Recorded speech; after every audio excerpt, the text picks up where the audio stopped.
रात को पहुंची है, तो आप लगा लीजिए 7 को पहुंची है ना आपकी टीम, 6 को तो 6 को पहुंची है, 7 को आपने हल्का फुल्का, सो आपके पास तकरीबन एक्चुअली 6 को पहुंच गए होंगे। हाँ 6 को पहुंच गए थे, 6 सुबह निकले थे, सुबह ही पहुंच गए थे वहां पे, बट वो 6 को तो कुछ नहीं हुआ होगा। सो आपका तकरीबन 10-12 दिन है, उसमें आपको मतलब वो क्या कितना छोड़ रहे हो, कितना प्लस छोड़ रहे हो। प्लेयर्स लाइक राहुल, जायसवाल,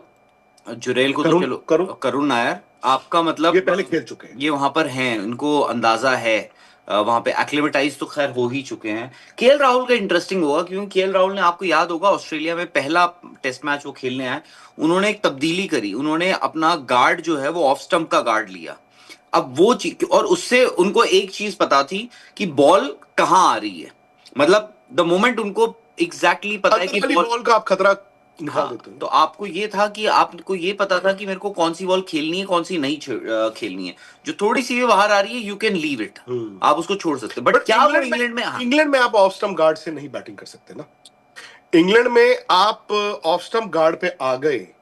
और बॉल वहां पे, ऑस्ट्रेलिया में क्या, हालांकि वो ओपनिंग बैट्समैन है, कितनी जल्दी इन्होंने अपनी लेंथ बदल ली। तो अच्छा, बॉलिंग में एडजस्ट करना ज्यादा इजी है या बैटिंग में? बॉलिंग इज लेंथ ना, वो ठीक है, bowling is length, but specially जब आप इंडिया से व्हाइट बॉल खेलकर इंग्लैंड जा रहे हैं, वो बैटिंग ज्यादा, आपकी रिस्क पोजीशन भी क्या है, आपको आपका टेम्परामेंट है ना, और दूसरी बात यह है कि आप 4 ओवर डाल रहे हो 2 महीने, यहां पे आपको दिन में 20 ओवर डालने की भी तैयारी करनी है, यानी कि 3 स्पेल अगर आप डालते हो तो तीसरी स्पेल में क्या आप उस इंटेंसिटी, उस पेस के साथ बॉल डाल रहे हो, फिर आपकी रिस्क पोजीशन क्या है, हल्का फुल्का तो बदलता ही है ना। अब वहां पे आपको अगर व्हाइट बॉल है, आप स्विंग तो कराने की कोशिश ही नहीं करते, क्योंकि स्विंग कराने के लिए आपको आगे फेंकना पड़ेगा, आगे आप फेंकोगे यार, वो वैभव सूर्यवंशी बच्चा है, वो आपको स्टेडियम के बाहर फेंक देता है, प्रियांश आर्या बच्चा वो आपको स्टेडियम के बाहर फेंक देता है। सो आगे फेंकना इज ऑल्सो माइंड सेट, तो वो आप डाल डाल के आप, यूर राइट, बैटिंग ज्यादा मुश्किल है। क्योंकि अगर जो आप बात कर रहे हैं ना, कि अगर आपने देखो यहाँ हो सकता है आपको, आपने लेंथ तो एज अ फास्ट बॉलर आपने अपनी लेंथ ऑल्टर करनी ही करनी है, आप थोड़ा सा आगे जाओगे, आप बॉल थोड़ा और आगे डालो, क्योंकि बॉल स्विंग होगा, साथ में सीम भी होगा, बॉल सीम भी होगा आपका, बिल्कुल। तो उसमें यह है कि अगर आप आगे ड्राइव मारने के लिए चले गए, जो अगर आप व्हाइट बॉल बहुत ज्यादा खेलकर आ रहे हो, तो आप ड्राइव मारोगे तो वो स्विंग और वो सीम जो है वो आपको दिक्कत दे सकता है। व्हाइट बॉल फ्लैट पिचेस पे आपको जो आगे का बॉल होता है, उसके लिए आपका पैर गया कि नहीं गया, सिर गया कि नहीं गया, वो इतना मैटर भी नहीं करता, आपका सिर्फ बैट जाना है, बैट ने मार दिया थ्रू द लाइन, आपका पैर इतना ही गया तो भी वो छक्का हो जाता है। आपको ये भी देखना होगा, यहां पे क्या है, आपको ड्राइव अवॉइड करना है, आपको जो आगे का बॉल दिखता है चौका, वो आपने कहना नहीं मुझे नहीं चाहिए, मैंने छोड़ दिया। ऑस्ट्रेलिया में किसी जमाने में मुश्किल होता था, फिर उसके बाद क्या हुआ, जब ज्यादा क्रिकेट होने लगी, आपने ज्यादा दौरे करने शुरू किए, और वो पिचेस में इतना बाउंस भी नहीं रहा। पहले जमाने में आपको याद होगा, मैं 80s और 90s की बात बता रहा हूं, आप ना कभी कभी बैट्समैन जो है सीधी बॉल भी छोड़ देता था, आप सोच ही नहीं सकते, आप सीधी बॉल भी छोड़ रहे हो, आप ऐसे छोड़ देते, क्यों, आपको पता है इसका बाउंस हो सकता है विकेट के ऊपर ले जाए इसको, तो मैं इसको छोड़ सकता हूं। इंग्लैंड में क्या है, आपको अपना कहते हैं ना ऑफ स्टंप, आपको मालूम होना चाहिए मेरा ऑफ स्टंप कहां पे है, तो ऑफ स्टंप में आप अगर आपको अपनी ऑफ स्टंप का पता है, तो आपको फोर्थ स्टंप जो बॉल है वो है सबसे डेंजरस, उसका अंदाजा ज्यादा रहता है कि चौथे स्टंप की बॉल को मुझे क्या करना है। अब जैसे विराट के साथ दिक्कत आती थी, वो 5वीं 6ठी 7वीं स्टंप के लिए भी वो कमिट हो जाते थे ड्राइव में। इंग्लैंड में दिक्कत ये आती है क्योंकि आपको ना चौका दिखता है, और इंग्लैंड में फील्ड पोजीशंस ऐसी होती हैं, अगर सामने वाली टीम ऊपर चढ़ी हुई है और बॉल हिल रहा है, यार वो 2 या 3 स्लिपें होंगी, एक गली होगी। सो फिल्टर तो जा रहे हैं ना,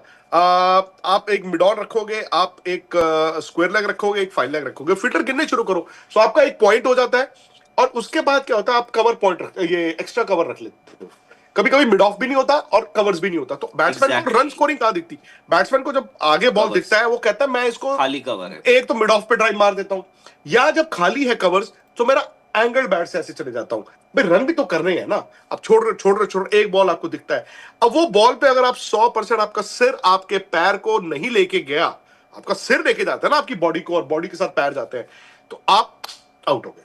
सो वहां पर वो दिक्कत है, और ये टेम्परामेंट भी है, क्योंकि आईपीएल में आप थोड़ी सोचते हो कि ऐसे कुछ छोड़े, अब वहां पे अगर आप मतलब मसलन बैट्समैन बताते हैं इंग्लैंड जाना है, मौसम क्या है, ठंड क्या है, कंडीशंस क्या है, बॉल कैसी है, सीम हो रहा है कि स्विंग हो रहा है, वहां पे बैट्समैन ज्यादा प्रैक्टिस करता ही है छोड़ने की, अपने माइंडसेट में। आपको आदत डालनी है ना, अपने आपको कंडीशन करना है। आप 20 तारीख को पहला टेस्ट मैच खेल रहे हो, आपकी टीम वहां पे 7 तारीख को मतलब 6। आज की वीडियो में हम चेन्नई सुपर किंग्स और सनराइजर्स हैदराबाद के दरमियान होने वाले मैच के बारे में बात करेंगे। आईपीएल 2025 का ये मैच चेन्नई सुपर किंग्स और सनराइजर्स हैदराबाद के दरमियान हुआ। सनराइजर्स हैदराबाद के कैप्टन पैट कमिंस जबकि चेन्नई सुपर किंग्स के कैप्टन MS धोनी थे। सनराइजर्स हैदराबाद ने टॉस जीतकर बॉलिंग का फैसला किया और चेन्नई सुपर किंग्स ने बैटिंग का आगाज़ किया। चेन्नई सुपर किंग्स, जिसको CSK के नाम से जाना जाता है, MS धोनी इसके कैप्टन हैं, लेकिन इस टीम ने कोई भी बेहतरीन कारकर्दगी का मुजाहरा नहीं किया। IPL 2025 में CSK की तरफ से कोई इतनी ख़ास परफॉर्मेंस ना दिखाई जा सकी, जिसकी वजह से ये टीम बहुत ही कम पॉइंट्स हासिल कर सकी। IPL 2025 के पॉइंट्स टेबल के हिसाब से चेन्नई सुपर किंग्स तकरीबन इस टूर्नामेंट से बाहर हो चुकी है, जबकि सनराइजर्स हैदराबाद 9वें नंबर से 8वें नंबर पर वापस आ चुकी। चेन्नई सुपर किंग्स ने बैटिंग का आगाज़ किया और इन्होंने 154 स्कोर बनाए 19.5 ओवर्स में, जबकि इनके 10 विकेटें आउट हो चुकी थीं। जिस तरीके से क्रिकेट का टाइम चल रहा है, 150 या 250 के करीब टारगेट को अचीव करना इतना ज़्यादा मुश्किल नज़र नहीं आ रहा। चेन्नई सुपर किंग्स यानी CSK की तरफ से कोई भी बैट्समैन कोई अच्छी कारकर्दगी का मुजाहरा नहीं कर सका। MS धोनी को चाहने वाले उनके फैंस को भी कोई इतनी ख़ास खबर नहीं मिली, क्योंकि इनकी तरफ से कोई भी परफॉर्मेंस ना दिखाई जा सकी। हो सकता है ये IPL MS धोनी के लिए कोई आखिरी IPL साबित हो, क्योंकि इस दफ़ा वो कोई भी मैच में किसी भी तरह की बैटिंग का मुजाहरा नहीं कर रहे। 154 टारगेट को अचीव करने के लिए सनराइजर्स हैदराबाद ने बैटिंग का आगाज़ किया और इनकी तरफ से ईशान किशन ने बेहतरीन बैटिंग की। वैसे तो 154 कोई इतना बड़ा टारगेट नहीं था, लेकिन फिर भी सनराइजर्स हैदराबाद ने 18 ओवर्स में ये टारगेट अचीव कर लिया। सनराइजर्स हैदराबाद की तरफ से कोई इतनी ख़ास परफॉर्मेंस तो ना थी, लेकिन फिर भी वो टीम ये मैच जीत चुकी है। 5 विकेटों के नुकसान पर सनराइजर्स हैदराबाद ने 18 ओवर में 155 स्कोर बनाकर ये मैच जीत लिया। वीडियो अच्छी लगे तो इसको लाइक कीजिएगा और शेयर भी कीजिएगा और चैनल को भी सब्सक्राइब कर दें, ताकि हर आने वाली नई वीडियो आप तक पहुंचाई जा सके।